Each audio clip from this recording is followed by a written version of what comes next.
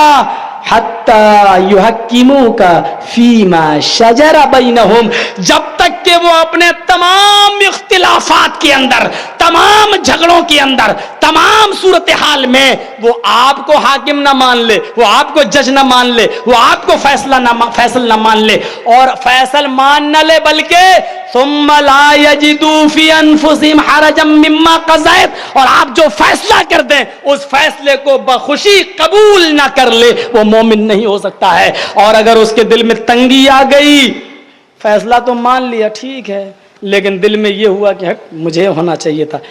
فیصلہ تو مان رہا ہے ٹھیک ہے, نبی نے جو فیصلہ کر دیا مان لیا, لیکن کہہ رہا کہ ہاں اگر ہم کو ملتا تو اچھا ہوتا. یہ شبہ اگر تیرے دل میں آ گیا تو فیصلہ ماننے کے باوجود قرآن کیا کہہ رہا ہے؟ ثم لا یجدوا فی انفسہم حرج, تیرے دل میں حرج, تنگی نہیں ہونی چاہیے. اگر تنگی ہو گئی مما قضیت ویسلموا تسلیما تو تو مومن نہیں جب تک کہ تو پوری طریقے سے اس فیصلے کو تسلیم نہیں کرے گا. یہ ہے مقام رسالت. 2 فرشتے اتر رہے ہیں آسمان سے, ایک بیچ میں رہ گیا, ایک زمین پہ. دارمی کی روایت ہے, ایک زمین پہ, زمین والا فرشتہ آسمان والے سے پوچھ رہا ہوا یہ جو سو رہا ہے یہی ہے کیا, یہی نبی ہے کیا؟ تو اوپر والا کہہ رہا نعم, ہاں یہی ہے وہ نبی, یہی ہے. تو اوپر والا فرشتہ کہتا ہے نیچے والے سے زنہ برجل من امہ, اس آدمی کو ایک آدمی کے ساتھ تولو تو اس کی امت میں سے ایک آدمی کے ساتھ ترازو پہ رکھو, دیکھو کون بھاری ہے. اللہ کے نبی فرماتے, ابو ذر غفاری کی روایت ہے, اللہ کے نبی سے میں نے پوچھا کہ آپ نے یہ کیسے جانا کہ میں اللہ کا نبی ہوں؟ تو بتا رہے ہیں کہ خواب میں اس طریقے سے مجھے دکھایا گیا. تو اللہ کے رسول پر بیان کر رہے ہیں کہ ایک آدمی ترازو پر رکھا گیا اور دوسری طرف مجھے رکھا گیا. جب ترازو اٹھائی گئی تو میرا پلڑا بھاری تھا, اٹھ گیا وہ پلڑا, میرا پلڑا جھک گیا. اس فرشتے نے کہا زن ہو 10 کے ساتھ تولو. 10 ایک طرف رکھے گئے اور میں اکیلا ایک طرف. اللہ کے نبی کہتے فوزنت بہم فرجعتهم, جب 10 آدمی تولے گئے, ترازو اٹھائی گئی تو میں 10 سے زیادہ بھاری تھا. فرشتے نے کہا اوپر والے نے زنہ بمیہ, اس کو 100 آدمیوں کے ساتھ تولو. اللہ کے رسول کہتے ہیں ترازو پر 100 ایک طرف تھے, میں اکیلا ایک طرف تھا. جب ترازو اٹھائی گئی فوزنت بہم فرجعتهم, جب 100 آدمی تولے گئے اور میں ایک طرف, تو 100 آدمی اٹھ گئے اور میں 100 آدمیوں سے زیادہ بھاری تھا. دارمی کی روایت ہے, فرماتے ہیں فرشتے نے کہا زنہ بألف, 1000 کے ساتھ تولو اور مجھے اس کو ایک طرف رکھو. 1000 ایک طرف اور مجھے ایک طرف. فوزنت بہم فرجعتهم, جب 1000 ترازو کی طرف ایک طرف اور میں اکیلا ایک طرف, جب ترازو اٹھائی گئی تو میں اتنا بھاری تھا کانی انظر الیہم ینتصرون علی من خفت المیزان. اللہ کے نبی فرماتے ہیں جیسے ترازو کی ہلکی ہو جانے کی وجہ سے, یہ بھاری چیز ہے, جیسے مان لو یہ ہلکی چیز ہے, اب آپ دونوں کی طرف ایسے آپ رکھ دیں گے, یہ رکھ دو ہلکی چیز, اور بھاری چیز جو آپ رکھیں گے تو ہلکی چیز کا پلڑا اڑ جائے گا, چھٹک جائے گا, اور جو چیز ترازو میں وہ ادھر ادھر بکھر جائے گی. اللہ کے نبی فرماتے ہیں پہلے 1000 کو رکھا گیا, پھر مجھے جب دوسری پلڑے میں رکھا گیا تو وہ 1000 کا پلڑا من خفت المیزان اتنے ہلکے ہو گئے کہ ینتشرون علی, وہ ادھر ادھر منتشر ہو گئے, میری طرف کوئی ادھر گر رہا کوئی ادھر گر رہا ہے, ترازو کے ہلکا ہو جانے کی وجہ سے. فرشتے نے کہا رک جاؤ, ٹھہر جاؤ, اگر اس کو پوری امت کے ساتھ بھی تولو گے تو یہ سب سے بھاری بیٹھے گا.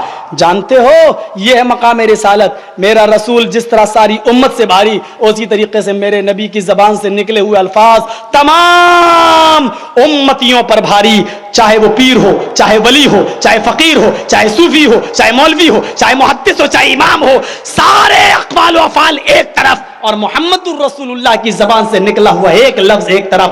کعبے کے رب کی قسم, ساری دنیا کے سارے پیر ولی ملا مولوی سب کے اقوال پوری زندگی کے ایک طرف, اور میرے نبی کی زبان سے نکلا ہوا ایک لفظ ایک طرف.